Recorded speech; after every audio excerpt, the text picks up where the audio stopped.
What's up, guys? SAG here. Welcome to another NBA Spread Talk episode. It's Monday, November 29th. Hope you all had a good Thanksgiving weekend for those out in America. Well, we had a pretty good Thanksgiving. We've been cashing some tickets. And yesterday we had a pretty good day. So let's just take a look here at what we had on our money pick. We had Milwaukee at -3. Sorry, some of my they ended up covering that.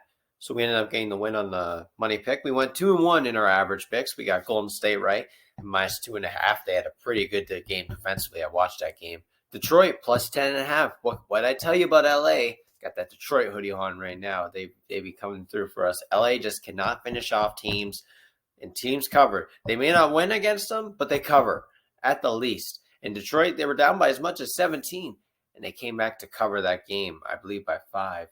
So that was big.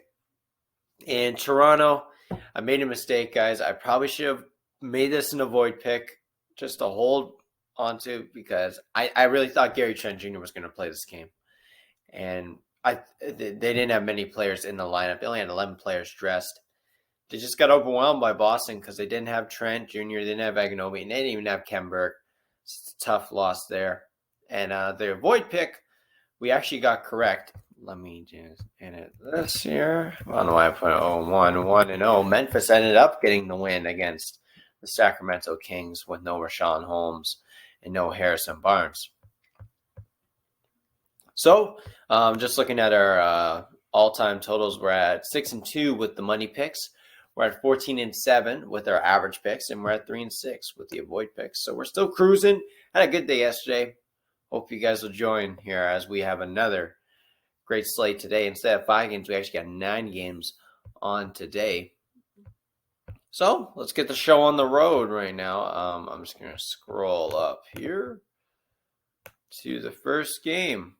So the first game on this Monday is the Orlando Magic heading to Philadelphia to play the 76ers, who are 15-point favorites. Orlando in their last 5 is 2-3 against the spread. They're 6-6 as an away underdog, 7-8 with equal rest, and 6-11 versus the East. 76ers are 3-2 in their last 5 against the spread, 3-6 after a loss. So they had just lost to Minnesota. It was a rough one. And Orlando, we cashed a money pick on them. They lost to Chicago. And then after they played Cleveland, what was an avoid pick? We actually got right. They got blown up by Cleveland too, about by 13. Philly also is 2-3 as a home favorite and 4-7 against the East. Looking at the injury report for today, we're just looking at a few things here. Cole Anthony is out for the Orlando Magic. Mo Bamba and Terrence Ross are both questionable. It'd be nice to get Terrence Ross in the lineup here. For the 76ers, Shake Milton is questionable on this one. So, guys, we're looking at this. Orlando's just gotten blown out twice, and Philadelphia had a game to settle in. They had a rough game against Minnesota, and Embiid was just coming back. He played a great game, but they weren't settled in together. But to me, guys, this number is just too high for Philadelphia, man. They're too high. They're 3-6 after a home loss, 4-7 against the East. Look, I think Orlando's going to cover this, guys. It's going to be an average pick. To me, at some point, a team's going to keep a game close. We called Orlando last time with Charlotte. That's when they kept the game close. This time, I think this number just speaks volumes to me. So this is an average pick. I'm going to take Orlando +15. Assuming Ross and Bamba play, which I think they will. They also got Wendell Carter Jr. Philadelphia's a great team, but they're not going to blow out Orlando like this. I think this game will at least be reasonable. I think this number is way too high. I think if it's at 10 or 11, then you consider Philadelphia. But at 15, got to take Orlando on this one. Got to take the points. Orlando +15. Moving on to the next one, we have the Denver Nuggets playing the Miami Heat. Looking at Denver, they've been struggling without Jokic, Murray, and Porter Jr. They are 0-5 in the last 5 against the spread. Porter Jr. officially now out for the season, having back surgery. 2-2 against the spread as an away underdog, 3-4 against the East, and 1-8 after a loss. Miami's 2-3 in their last 5, 7-5 after a win, 5-1 as a home favorite, and 7-3 against the West. Look at the injury report. Nikola Jokic could come back tonight. Will Barton will play tonight, but Jokic is questionable with his wrist injury. For the Miami Heat, Butler and Hero are questionable.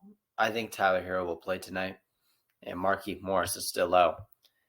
Guys, this game speaks a void to me. Miami is 7.5-point favorites. If Jokic plays, this number comes down.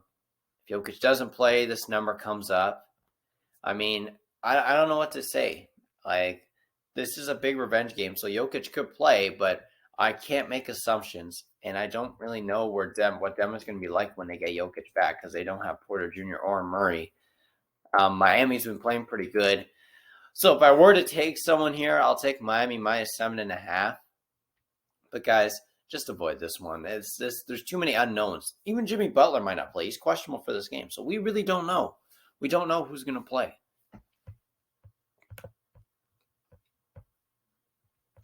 Moving on to the next one, we have the Charlotte Hornets going to Chicago to play the Chicago Bulls. The Hornets just coming off a loss at Houston are 2-3 in their last 5 against the spread, 8-5 against the East, 3-6 as an underdog, and 11-5 with equal rest. Looking at the Bulls, they're 2-3 in their last 5, 4-3 as a home favorite, 7-5 against the East, and 5-2 coming off a loss. Looking at the injury report for tonight, Mason Plumlee's still out for Charlotte, and Javonte Green will likely play for Chicago. Guys, Chicago just came off a loss against Miami. They're staying at home. They're going to be motivated. I know this is LaMelo versus Lonzo. The Hornets will be motivated, but guys, Charlotte doesn't have a true center. So Vucevic, he's going to get that ball a lot. He's going to be really good in the post. Charlotte is very top heavy. They don't really have that good of a bench. Chicago at least has a decent bench. They got Kobe White, and they're going to have Alex Caruso today off to the bench. I know they don't have Patrick Williams, but guys, give me the Bulls minus 5.5 in a bounce-back game. Charlotte does not have a true center in this game. They don't have Mason Plumlee, and that's huge. Vucevic is going to dominate tonight. Look at Vucevic's plays for tonight. They got Levine and DeRozan. If you can guard their point guard, shooting guard, and small forward, you're set. You guard LaMelo, you guard Rozier, you guard Hayward. Chicago has the guys to do that. They are set to beat this Charlotte team. I don't care if Charlotte's motivating this game, guys. I think Chicago's going to take this one. Moving on to the next one, we have the Thunder versus the Rockets. Let me just make a switch here.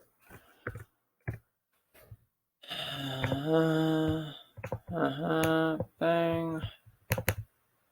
I just had to edit something here. Okay. Sorry, guys. We have the Thunder versus the Rockets. Rockets are at -2 right now. They're at home. The Thunder are 5-0 in their last 5 against the spread. 6-3 against the spread as an away underdog, and 9-3 against the West. They are cover machines. They may lose games, but they cover. They play hard. Houston's 3-2 in their last 5 against the spread. 1-1 as a favorite. 3-5 at home, and 5-7-1 against the West. Houston just came off a big win against Charlotte. They've won 2 in a row. They're finally starting to get back on track. Look at the injury report. Jalen Green's out for this game, guys. The hamstring injury.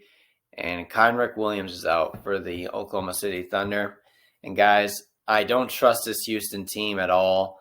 I know they're at home, but I don't trust them. I trust OKC way more because I know OKC fights every game. But I know they were 6-3 as an away underdog, but this is lines at 2. Both teams playing well. I don't know what to make out of this game. If OKC was at home, I'd take OKC in this game. But I can't trust Houston against a team like OKC that works their butt off, especially with Shea now back. Guys, this is going to be an avoid pick for me.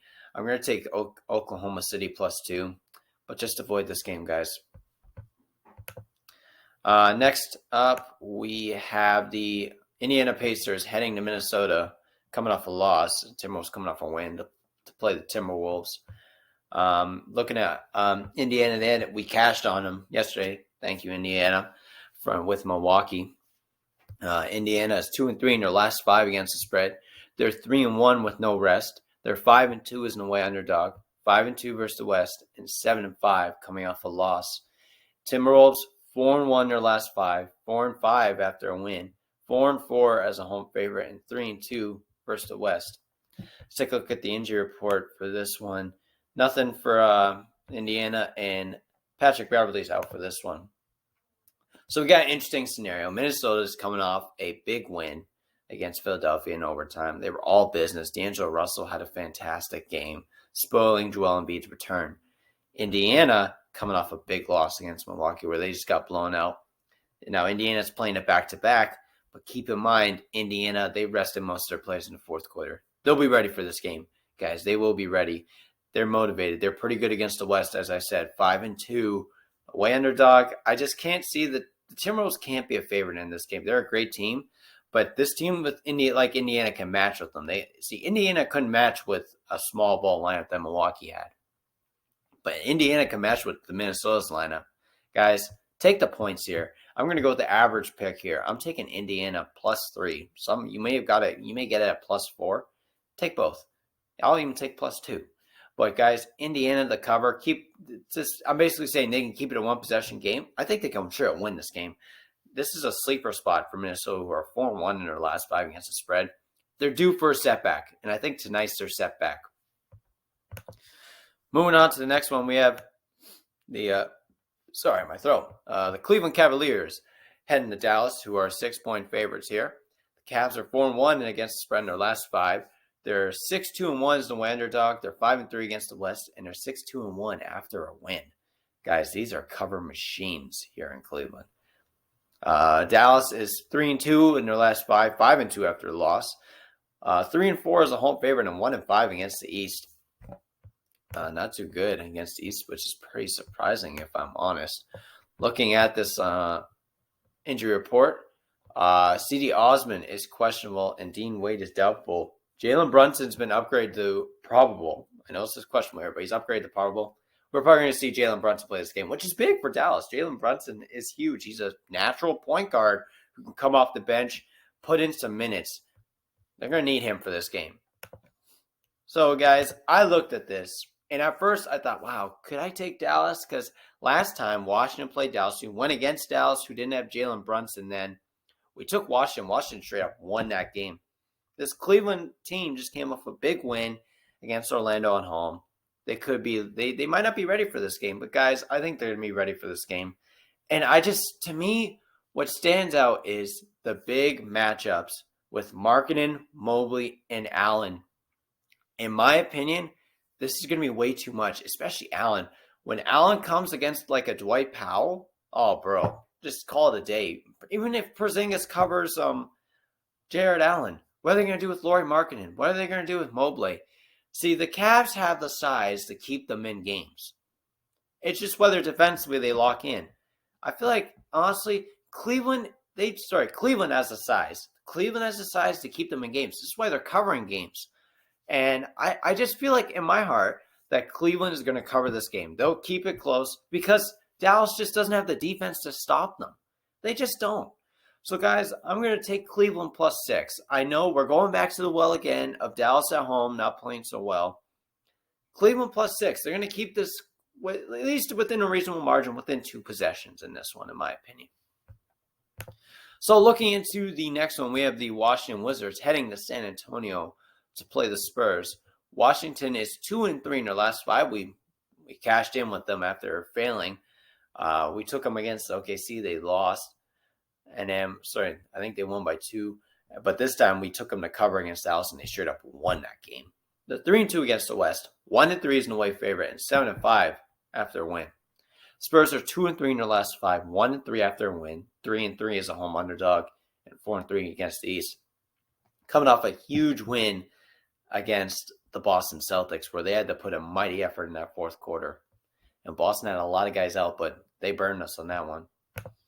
Looking at the injury report for Washington, they have nothing. And for the Spurs, Devin Vassell and Doug McDermott are both questionable. So you might want to check that. So looking into this game, guys, San Antonio, they're staying at home, but they needed a big effort to beat Boston, who didn't have many guys playing. Let's be real. They didn't have Dennis Schroeder in that game, among others. They didn't even have Robert Williams in this game. But Washington, they're fine. They got Dinwiddie. They got Harrell. They're ready for this one. So, guys, Washington's only 3-point favorites against a Spurs team that's not that good. Again, when Washington's a high point favorite, they're not that good. They might not cover that. But as -3, guys, give me the Wizards -3. Spurs aren't that good. They're just not that good. Washington, they got depth. They got a full lineup. They're going to dominate here, I think, in my opinion.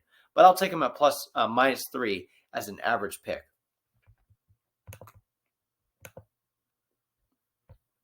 Moving on to the next one here. Portland is 7.5-point underdogs against a Utah Jazz team that is stacked. Came off a big win against New Orleans. Looking at Portland, they're 2-3 in their last 5, 4-3 after a loss, 6-7 against the West. And listen to this: 0-5 is an away underdog against the spread. Utah is 2-3 in their last 5, 6-5 as a home favorite, 6-4 against the West, 6-6 after a win. Looking at the injury report tonight, I heard Norman Powell was out. Is that confirmed? Yes, Norman Powell will be out, which is big. Nasir Little has to come into the 3 spot there. Instead of Powell. For the Jazz, Royce O'Neal is questionable. I think he'll play in this one, but you never know.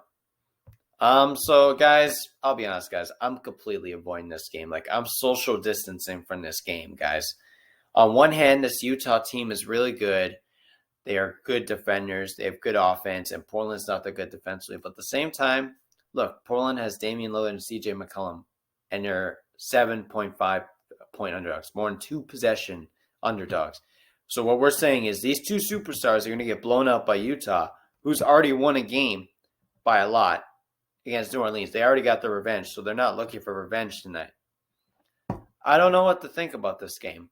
I can't trust Portland when you're so bad away and they have no defense. But at the same time, I can't lay this many points against Portland, who has some superstars on that team. Portland could bounce back here, guys. But to me, avoid this game. This is an avoid pick. Avoid. I'll take Portland plus 7.5 if there's a gun to my head. So next one, we have the Clippers, who are 7-point favorites. I see my line had a 6.5 against the New Orleans Pelicans, who just got blown out by the Utah Jazz, who I just mentioned. Pelicans traveling here. They're 3-2 in their last 5. They're 3-9 as an away underdog, 5-8 versus the West, and 7-9 after a loss. Clippers are 1-4 in their last 5 against the spread. They got smacked by the Warriors. They turned the ball over like crazy. I watched that game. We cashed with the Warriors there. 3-5 against the spread after a loss, 8-7 against the West, and 6-7 as a home favorite. Looking at the injury report tonight for this one, it's a 10:30 tip. Marcus Morris is probable, and Nicholas Batum is out. So you'll probably see Morris again. He played yesterday. Batum, no, is still out. So, guys, I'm looking at this game, and to me, this is a bounce-back game. Clippers are playing it back-to-back. You know, they were ticked off. We just lost to the Warriors, man. But we didn't just lose. We could have won that game, but we turned the ball over like crazy. Tyler was going to get in these guys and say, hey, we have to make adjustments. I get the Pelicans are a good team. They're a good team. Let's not get this wrong. The record's bad, but they're a decent team. But, guys, I know the Clippers are going to be motivated for this game. They are ready, coming off a back-to-back. Quick turnarounds sometimes are good when you come off a bad loss like that, because that Warriors game was a loss that hurt. It really hurt.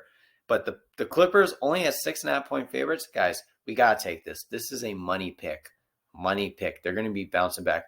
It's going to be a matter of time before this Clippers offense gets back on track. And I think tonight's the night where they get back on track, guys. Guys, money pick. Money. We've been really good with money picks. Give me the Clippers minus 6.5. So let's take a look at the recap. Remember my record, 6-2 on money picks, 14-7 on average picks, and 3-6 in avoid picks. My money pick tonight is the LA Clippers at minus 6.5. My average picks are Orlando plus 15, Chicago minus 5.5, Pacers at plus 3, Cavs at plus 6, Wizards at minus 3. My avoid picks are Miami minus 7.5, Portland plus 7.5, and Thunder plus 2. So guys, if you enjoyed this video, leave a like, comment, and subscribe. Hey, let's cash these tickets, guys. We've been on fire lately. Hope you all join the train. God bless.